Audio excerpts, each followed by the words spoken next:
Hello and welcome to the Intel Graphics Performance Analyzer's Quick Tip video series. This video will demonstrate how to use the shader profiling feature in Graphics Frame Analyzer, allowing for efficient shader optimization by identifying the most expensive calls through providing access to shader execution latency on Intel GPUs. While in Graphics Frame Analyzer, you can select the specific draw call that you want to analyze further and then press the hotspot button in the shader view to enable shader profiling.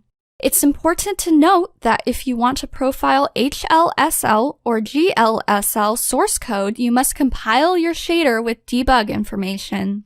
For DirectX frames, you can recompile with debug information directly in Graphics Frame Analyzer using the D3D compile debug flag. Select either a pixel or vertex shader for profiling, and then a list of SIMD versions used during rendering is displayed after pressing the Show Source Assembly Mapping button. Choose an SIMD version to view the shader Gen ISA code with profiling information.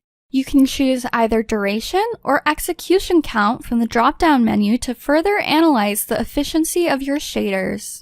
If you're interested in learning more about other features in Intel GPA to find bottlenecks and areas of optimization in your games, continue watching our Quick Tip video series.